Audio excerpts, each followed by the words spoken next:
excited. Our panel here, I'll be introducing them. We are excited to have you join us this evening. Thank you so much. Okay.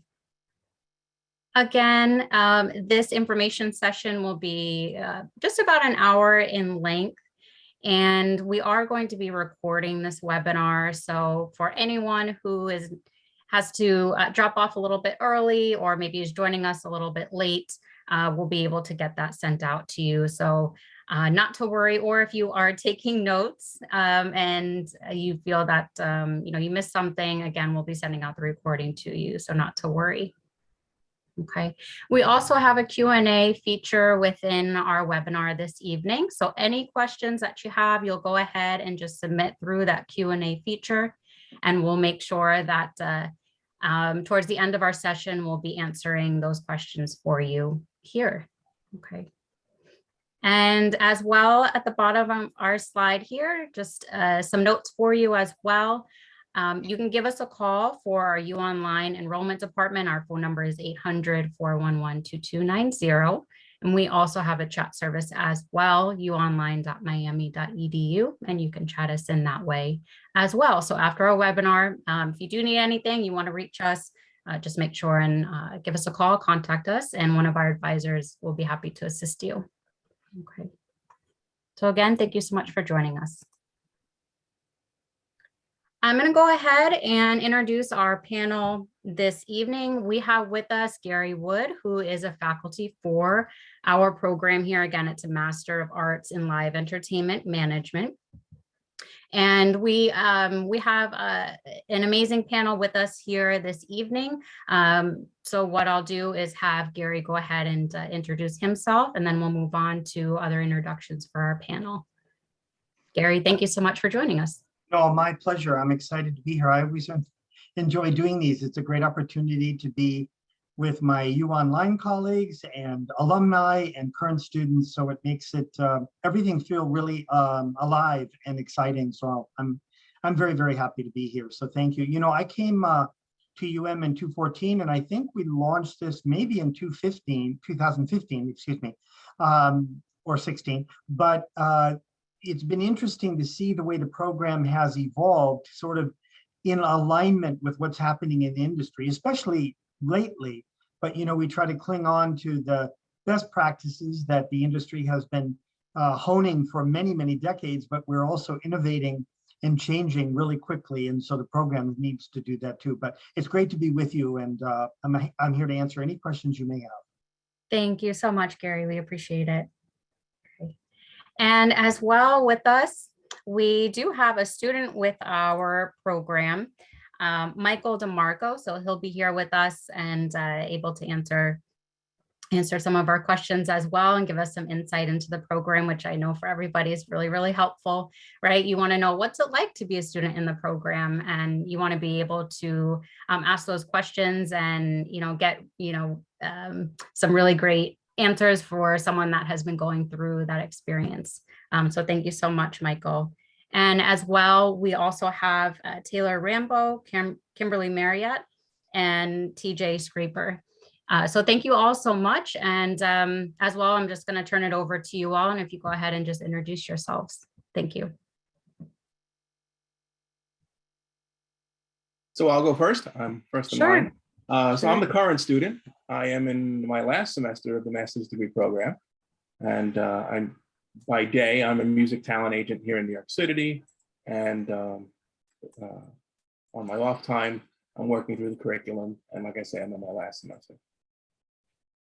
Thank you so much, Michael. All right, I'm next on the slide, so I guess I'll go next. I'm Kimberly Marriott. I graduated from the program in 2019, May of 2019. I, at the time, was a talent buyer for a venue called the Allen Event Center. And immediately after graduating, I was offered the position of assistant director for the Curtis Colwell Center, which is another small 6,000, 7,000 seat arena in the Dallas-Fort Worth market. Wonderful. Thank you so much, Kimberly. Hi there. My name is Taylor Rambo. I graduated from the program in 2017 and was at the time working in Washington, D.C. For the Association of Performing Arts Professionals. I leveraged the completion of the program into switching into development and fundraising, where I worked for the Washington Ballet and then worked for Arena Stage at the Mead Center for American Theater in Washington, D.C. The pandemic disrupted a few things, but I came out of the pandemic pretty strong and got to move back to my hometown of Marietta, Georgia, and become the executive director of the Georgia Symphony Orchestra, which has been serving our community for over 70 years. Great. Thank you so much, Taylor. Hey, sorry, is it my turn? I had to switch devices. That's okay. Okay, so my name's TJ, and I graduated from I guess at the time it was called Arts Presenting and Live Entertainment Management Master's Program in 2017. I'm a freelance trombonist and bass player, but other than that, I am a booking agent for a loose leaf talent agency. I am a talent buyer for the Ithaca Night Bazaar, which is where I'm based in upstate New York. And I co-founded a multi-day, multi-venue music festival here in Ithaca called the Finger Lakes Thaw that has had each year over 40 different bands of 30 different genres, depends on the year. But other than that, I refurbish vintage RVs and campers. Wow. Wonderful. Wow. Okay. Very nice. All right. So in a moment, we'll go ahead and we just have a couple of questions here that our panel will be answering and just going over for you all, just to make sure that you've got a really good handle and information on the program here. So we'll get right into it. This program is through our Frost School of Music. So one thing just to point out is that our program here for the enrollment process is handled through the UOnline. And so when you do reach out to one of our advisors, they will be an advisor with the UOnline that will be able to assist you really from start to finish, the application process and enrollment into the program. But this program specifically is through the Frost School of Music. And as you can see here, our amazing faculty for the program really have a leg up in the industry, which is absolutely important. So you'll be instructed from the best. Okay. Wonderful. So we'll go ahead and get right into our questions. Wonderful. For anyone on the panel here, can you tell us about your role within the University of Miami and how you interact with this program specifically, again, the Master of Arts in Live Entertainment Management, for anyone who may be joining us a little bit later? Just wanted to point that out as well. Again, the Master of Arts in Live Entertainment Management. And that could be from the faculty here.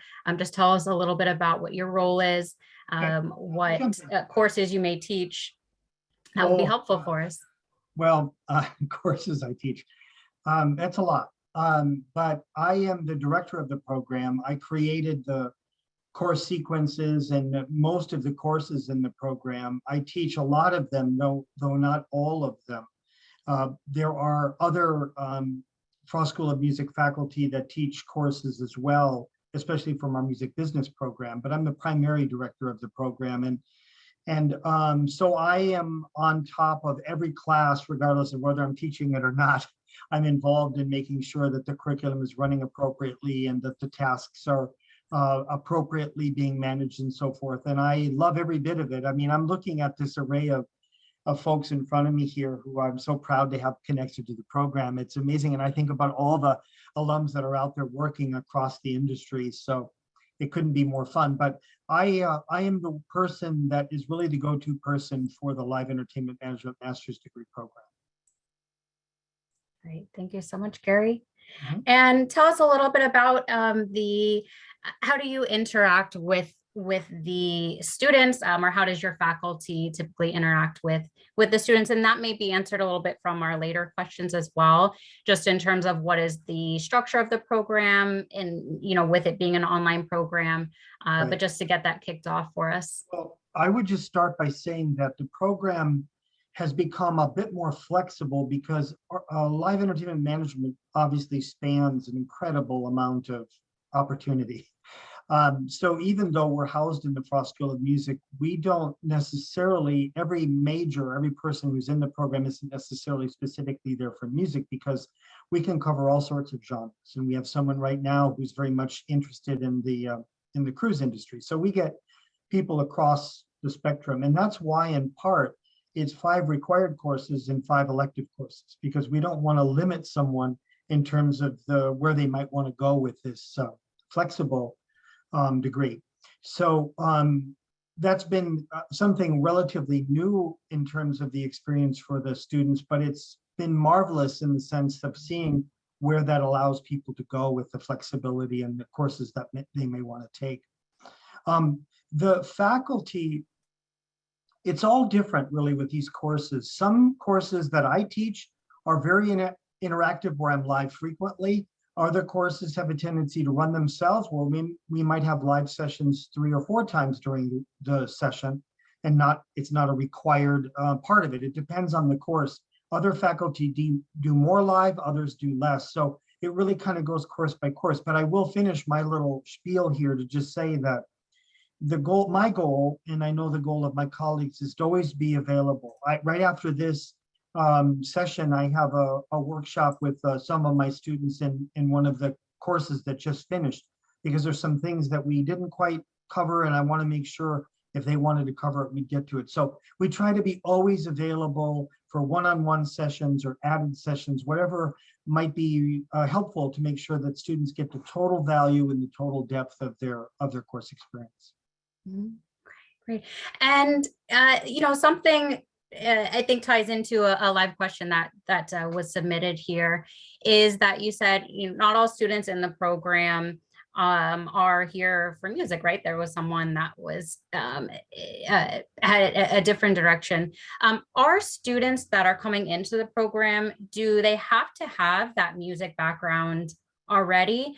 And if you could just speak on that as well, maybe a little bit about the students that are coming into the program and if that's a requirement or not. Yeah, I would say the answer to that is no, it's not a requirement. A lot of folks who come into the program enjoy music, enjoy the arts. They may maybe participate on a casual basis, or they may have done more so in the past, and now they'd like to get more to the leadership administrative side of things, the creative side from an administrative side of the industry. But there's no specific requirement for that undergrad degree. There's such a range. I get a lot of people from communication, some people from film, some people from business. So it isn't so much about any individual's musical or arts talent themselves, but surely everybody who comes in the program has great passion for it. That's one thing I'm really so happy about with all the students that come through this program, is the passion is very clear. They wear it on their sleeves, they show it, they ask the right questions, they're relentless. And I think that's why they're succeeding. Awesome, Gary, thank you. That's helpful. I know you started to talk a little bit about the courses and the breakdown. You have core courses and then you have the electives as well. How would this curriculum be a little bit different than similar programs that would be offered through the Frost School of Music? So if there is someone that is with us this evening that's looking at this program, and maybe there's another one that has similar courses, what would be the key difference between them? Well, I will say a little bit, and I know that Taylor and others here might have some thoughts on that too. But I would say between the live entertainment management program versus the music business program, for instance, we don't talk much about, unless a student takes an elective, but in my courses, in the core courses, we talk very little about music streaming, publishing, rights. I'll be honest, I know very little about that area. I really wouldn't know. I couldn't work for Warner. I couldn't work for Sony. I mean, I could, I'll take their money, but I wouldn't have the knowledge to do that. We talk about what goes up on stage and what's touring and what's live and what we can create and produce and put on stage and the skills that go into that. But so music business is pretty strictly to recorded music, streaming music, selling, publishing, and so forth, and those rights, which of course is a huge industry and very popular. But it's not something that I really ever get into in the courses that fall under my program. However, if students want to have both this live angle and more interest in music business and what goes on there, the electives make that possible.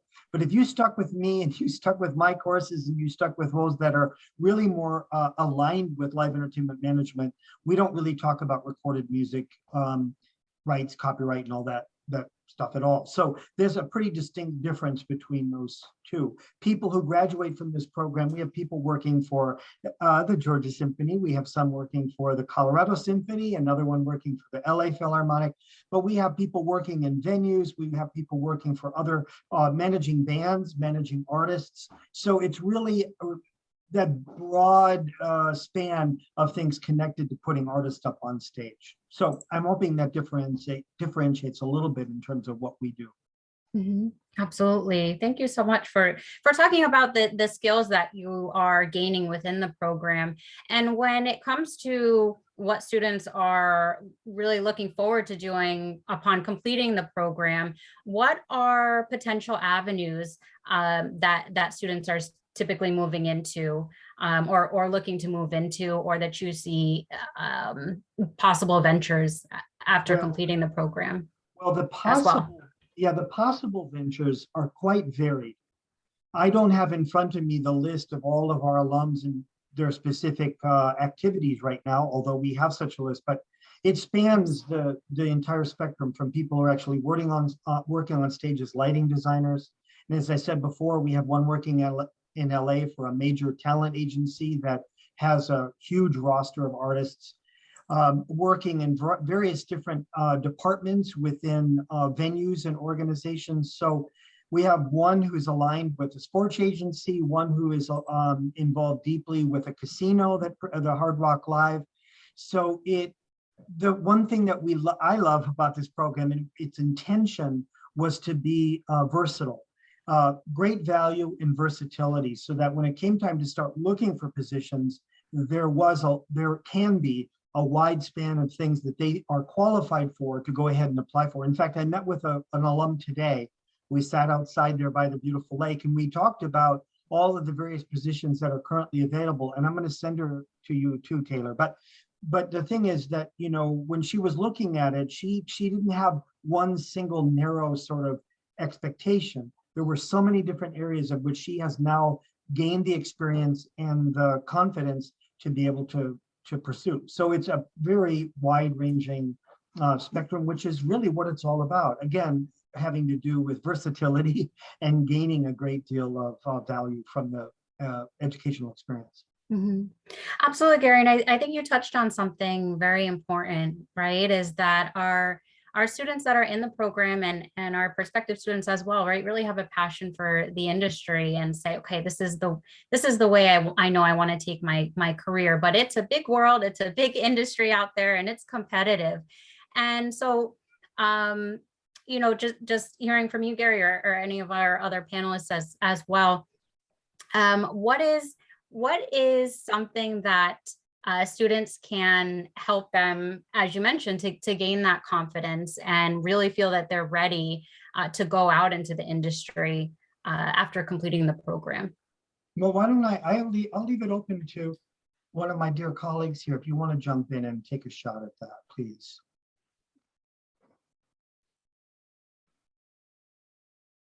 Yeah, so I'll jump in. Thank you, Michael. So to echo, you know, something you said before, as far as the need for a background, I've met people in the program, you know, working through the courses that have an undergrad degree in accounting and, you know, no musical knowledge at all, but they want to work in accounting, but in the performing arts world, understanding grants, sponsorships, advancement, and that budgeting world. I don't know where you're going to get it at, you know, that kind of education as good as what's offered here. You could read a textbook, but it doesn't even compare to working through and I'm going to compliment you, Professor Wood, working through, the program with Professor Wood and learning all the aspects of the performing arts budgeting and performing arts grant writing and performing arts world. I understand, you could be of two brains, the live commercial end and the performing arts end, but you will learn both here because it covers the whole gamut of live entertainment. As far as the preparation, I know I run a company now for more than 20 years, a talent agency, and I'm always viewing the course curriculum through the eyes of, if someone's working through this course curriculum, how qualified would they be to work at my talent agency? And yeah, if they have the sales ability, that's the only part that you have to add on top. But as far as the foundation of understanding the live music world, they would have it running through this curriculum. Yeah. Wonderful. Thank you so much. I'm going to jump in and say one thing I didn't mention, which Michael reminded me of, and I'm looking at TJ as well. But I don't know the percentage, but it's a pretty high percentage of students who either enter the program or during the course of going through the program decide that they want to create and build their own business in the industry. They don't necessarily want to work for someone else. And there are several of those that have gone on to build a business through the course of the time during the degree. And now they're out building that particular business, which was their idea. And I'll just quickly say that in addition to my department and the Frost School of Music, but there are other entities that you have access to across that can help you build a business, get it launched, get it started, and so forth. So you kind of gain the assistance across the university in terms of the directions that you might want to go. Absolutely. Thank you so much. And our next question here may actually be one of the most exciting ones, right? Is how do we adapt to change as a student? How do we adapt to change in our professional careers? And so within the live entertainment industry, what are some trends or things that students really need to be able to adapt to different trends that are changing within the industry, and not necessarily going into detail, but what are some of those topics that students have been able to gain experience on and knowledge on, or some of the trends maybe that are in the foreseeable future, this coming year and the coming years within the industry, that the students are really able to get a head start on and learn from you all as faculty. Well, Kimberly, you've been working it, over this time period in terms of some of the remarkable and creative changes that have happened, some forced by COVID, but I think COVID had a tendency to speed things up that probably would have happened anyway. It just, forced us to do some things more quickly. But Kimberly, do you have thoughts in terms of maybe things that you're doing differently than you might not have been doing in 2016 as an example? Yeah, definitely. Obviously, yes, COVID was a big, issue for everyone in the entertainment industry, in that, we were one of the first to shut down and one of the last to reopen. And now what we're seeing that we're really having to adapt to as, everything is kind of starting back up, COVID cases are going down, and we're seeing, a lot of tours starting to go back out on the road.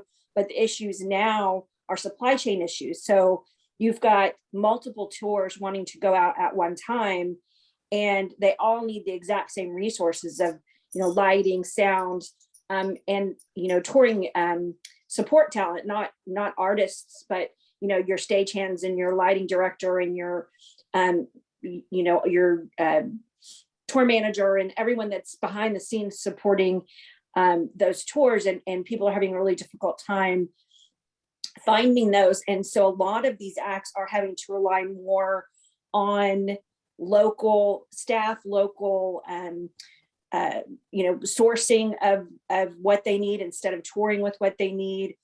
Even going so far as to using, local directors of lighting, directors of sound, instead of touring with them, just because they cannot find that talent to go out with them. And so, we at the venue level are having to jump in and really adapt to that, because that's not something that we've ever had to do before. Tours came pretty much encapsulated you might get one that wanted you to supplement some sound and lights. But it's pretty extensive now, the things that we're seeing that we're having to source for these acts that are out on the road. So that's one major change that we're seeing. I think once things even back out, and you don't have so many acts trying to go on the road at the same time, those resources will, fall back into a homeostasis balance and won't be as in demand. But things are hard to find right now, just across the board. Absolutely. Absolutely. Definitely a global impact there, right? And starting, this actually ties into our next group of questions here, where we'll be calling on our alum and our current student just to answer some of our questions. But really, enrolling into this program is the first step. So what we'll do is thank you so much to our faculty. And if we've got any questions after our next section here, we're, as I mentioned, we'll be calling on our alumni that's joining us this evening, and also our current student. We'll be able to make sure that we get all of those remaining questions answered. So we'll call on our faculty again. Thank you. So our first question here is to either TJ or Michael, whoever wants to answer first. What drew you to this program, the Masters in Live Entertainment Management, and why did you choose the University of Miami? Why did you choose this program being fully online as well? I'll hop in if you don't mind. Absolutely, thank you.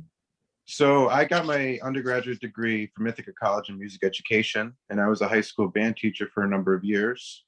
And in New York State, you need to get a master's degree in order to lock in your certification for the rest of your career. Right around that time, literally the same month that I was applying for grad programs, I got picked up by a internationally touring band to play trombone with them. And I didn't want to not do that to go to some campus. And my little brother was at Frost studying French horn, and he was like, "Oh, you should check out this program. I just heard about it. I think you could do it online." And this is, way before COVID, and online things like coursework or just even full degrees was such a foreign thing. And it seemed like too good to be true. It wasn't too good to be true, it was just too good.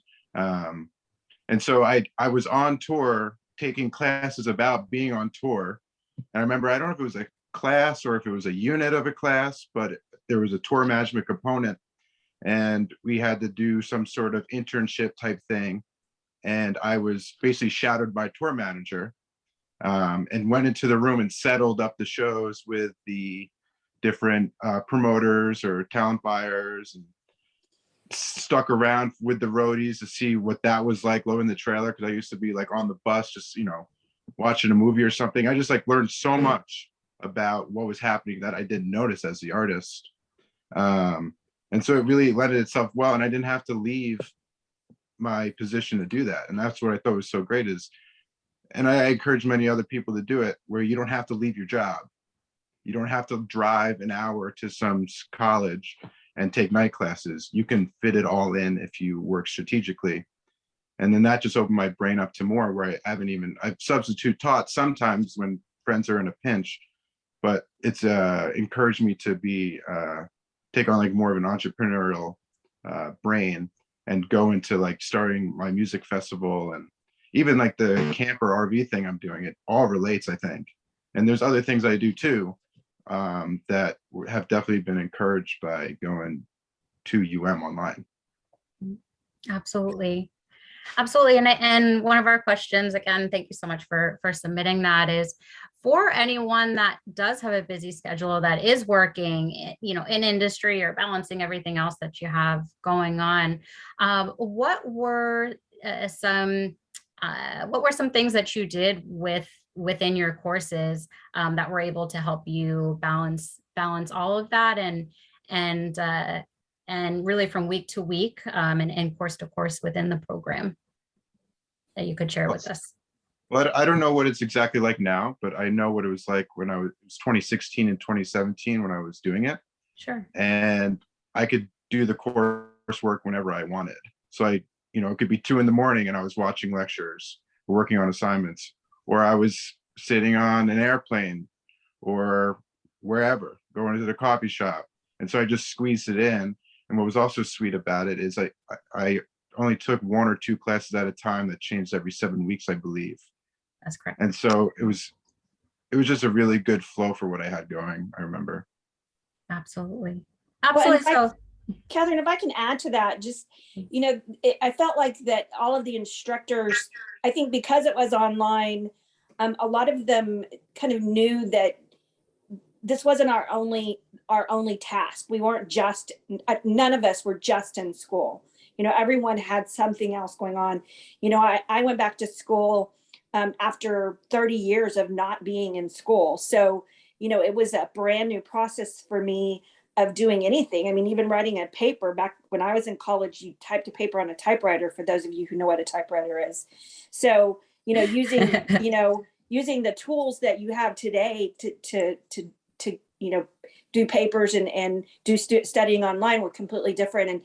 And all of the instructors were really good about kind of piecemealing things out. So that I'm so sorry, that's my dog. So that you didn't feel overwhelmed. At the beginning, you would get a syllabus and you would see what you were going to have to do. Penny. But you never felt like, oh my gosh, this isn't achievable in my daily schedule, because it was just a little bit at a time. And they wouldn't give you too much. And they were really good about helping you manage your schedule. So I really did appreciate that. great. Thank you so much.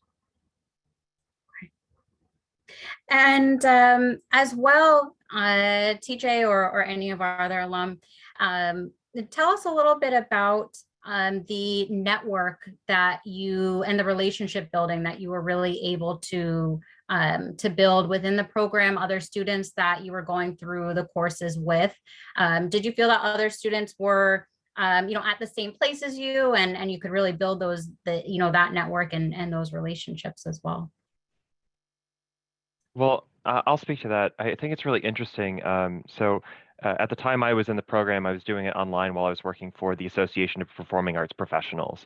And in that work, I got to see kind of the macro view of the performing arts industry while I was also doing classwork. And I was really thrilled to have opportunities, because it's a national and international conference. Actually, a number of students from the program who were also in the program with me came to the conference and volunteered. And so we had these additional networking opportunities where not only were we networking within the program and the program actual work, but we were networking live out in the world, doing things as professionals. So it kind of created this duality opportunity where, not only were we learning about the performing arts industry, not only were we also working in the performing arts industry, but then we were also networking within the industry. And so those kind of connections are just way stronger than they might be had we just been students attending a university together. We're sort of getting real practical relationships throughout the industry in a very practical, real, and tangible way. And many of those people, even in years and classes that were not the same class that I was in, many of those people have become colleagues and friends as a result of that. So I've still got friends in New York and in Washington, D.C., and in other cities around the country who I was either in online classes with, or they were also in the program at one point and are now part of my extended network, which is people who I can call on at any moment and say, hey, I have a question about this. You're doing this specific thing in the part of the industry that I'm not a part of, but can I leverage the expertise that you have, and then have conversations, because we all spread out and do different things in the industry. We can sort of have these moments where we can collaborate and learn from each other still, as we've gone into different career paths. Mm-hmm. Absolutely. Absolutely. And again, Catherine, I'm sorry. I just wanted to add something that happened when I was in the program. Is several of the instructors would require you to answer certain questions in a forum, and so you would have to go and answer the questions, and then you would also be required to comment on someone else's answers to the questions, and you would have to do that every week that you were in that course. And so you would see the same people in various courses, and you would start to recognize those names and kind of develop, even if it's just an online communication network with them, you'd be like, oh, hey, I recognize you. You were in my class, 2 classes ago. So what was really neat for me then was I actually went in person to attend the graduation and got to meet some of those classmates, actually in person for the first time, as well as the instructors in person for the first time. And you felt like you knew them because you had been communicating with them, in various classes for the previous 2 years. So even though, some people may think, well, it's very isolating because you're by yourself online, it's not like that at all. Absolutely. So you really, that was actually one of my questions. How did you feel supported while you were in the program, while being an online student, right? I mean, you're there, you sort of just open up your computer and go. So it can feel a bit isolating, but that's wonderful feedback that, everybody really supported one another and you felt that. So thank you so much for sharing. What we'll do is go ahead and if everyone can just share one highlight of your experience as a student in the program.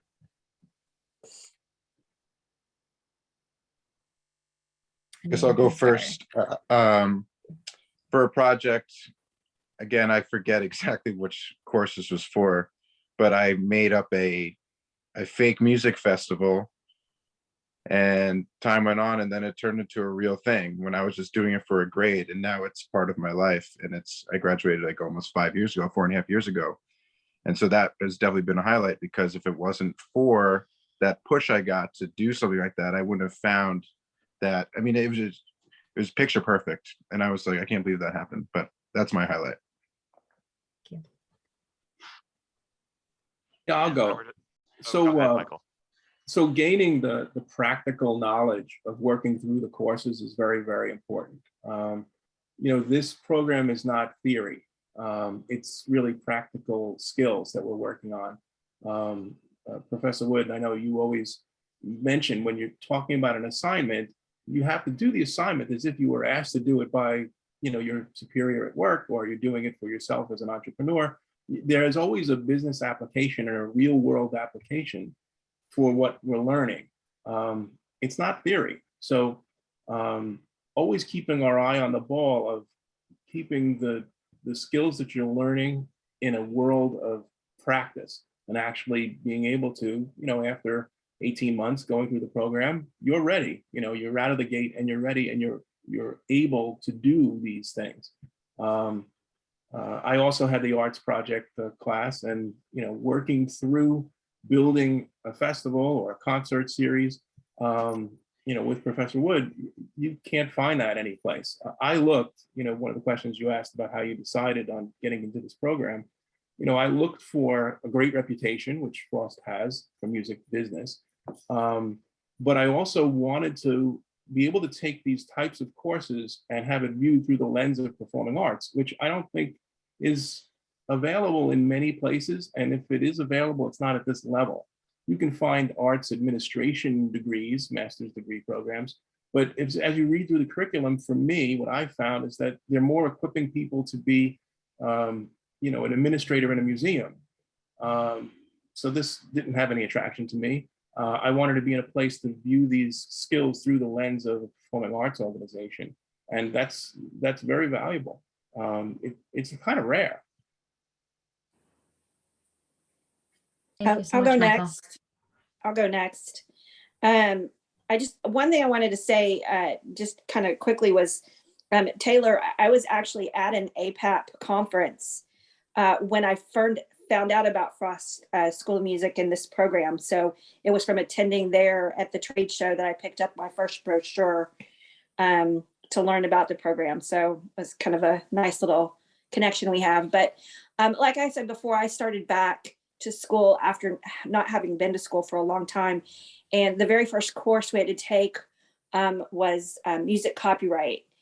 And so I was a little nervous going into this, not having been, in school for a really long time and not knowing what to expect. And that course was fascinating. I had been working in the industry for 18 years at that point, and knew a little bit about, royalty fees and performance rights organizations. And, I knew I charged everyone for those fees when they came in and didn't have their own licenses. but I didn't really know a lot about it. And that course was fascinating, and it did require a paper. And like I said before, it was the first paper I'd written in 30 years. And I enjoyed it, which was eye-opening to me because I never really enjoyed school before I did it, and I did well, but I didn't have fun. And I had fun doing this. I finished the paper while I was on a cruise, because that just tells you can do the courses from wherever you are. And that was a highlight for me to kind of finally realize that, you can really enjoy learning if you're learning about something you have a passion for. So that was one of my biggest highlights. Thank you. I'll just add quickly, enjoying copyright, I'm sure Professor Sanchez would love to hear that. But it's an intense subject. It changes all the time. I'll tell anybody considering the degree, whether they take it through live entertainment or it's one of the electives, if you take that copyright course, you end up knowing music copyright at the end of that course. It's extremely thorough, and all the information is inserted into your brain, and you will end that course knowing music copyright. Yeah, it was a great course. Right. Well, and I'll add really quickly, the highlight of the program for me, I think, was the flexibility of being online. I actually started as an in-person student. I had been an undergraduate student at the University of Miami studying music business. And I realized that music business wasn't exactly the calling that I had. But when I found out about the arts management program, I was thrilled because I realized that that was a lot more my pace in terms of what I was looking for and the impacts I was hoping to make. And, I ended up pursuing a career in fundraising and in development in the arts world, which has led to an executive director position. But the internship requirement of the program, which is more of the in-person version of the program, but that led me to getting a full-time job in the industry. And then I had the opportunity to come back to the program while I was working and complete it, even though I had relocated from Miami, Florida to Washington, D.C.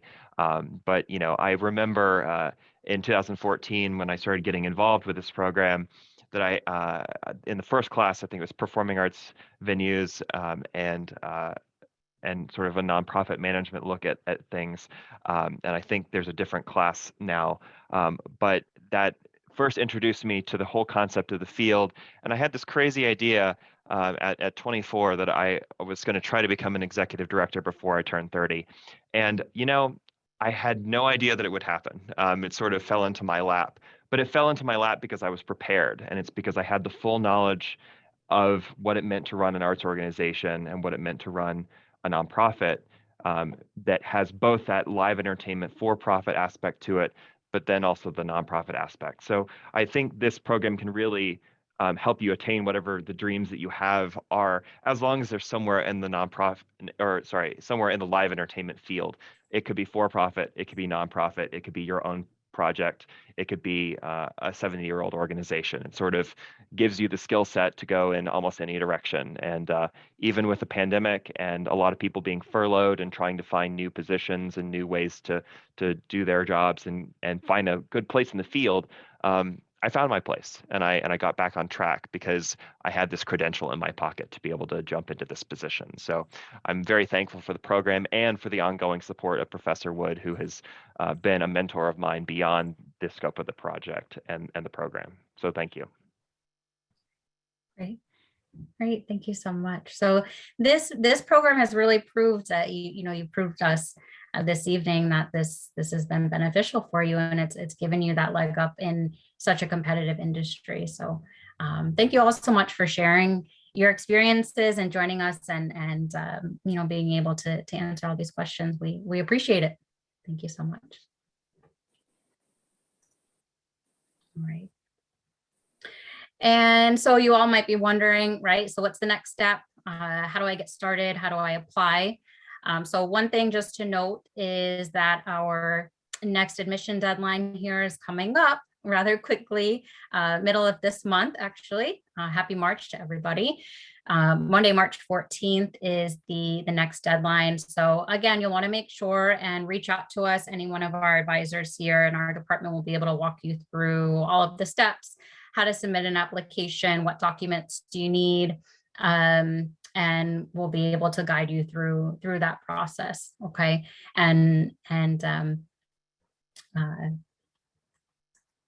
I apologize.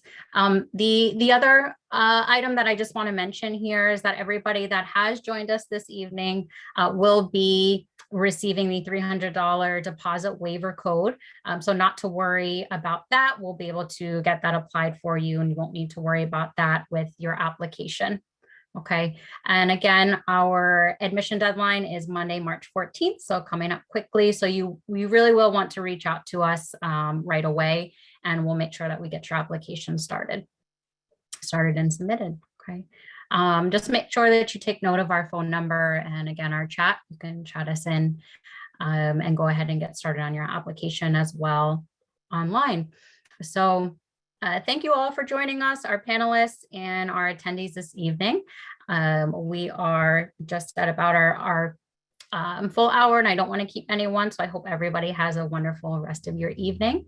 And thank you again for joining us for our information session for the online Master of Arts in Live Entertainment Management program.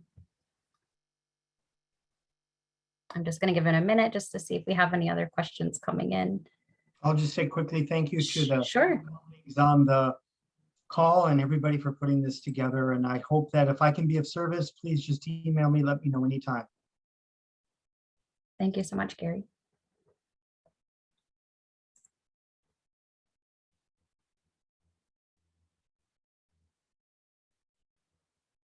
Oh, you're welcome. We have a couple of thank yous coming in.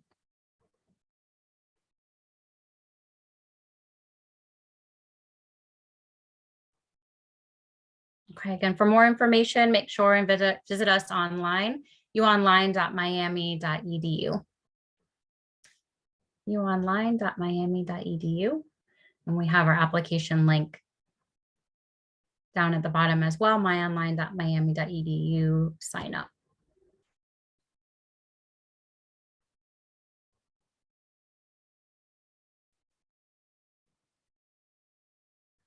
I just see a quick question here just about credits. Just make sure when you speak with your enrollment advisor, when you're working on your application, Eric, that will make sure and address that concern for you during the process.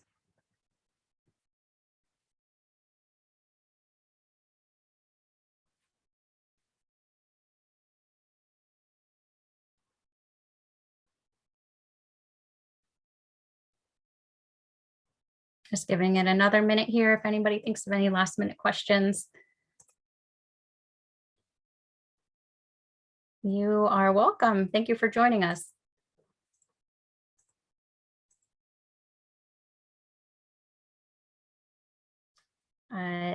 Similar, Eric, so just regards to any concerns about that for experience or credits previously, we'll make sure and go over that information with you when you're going through your application. Thank you so much for asking.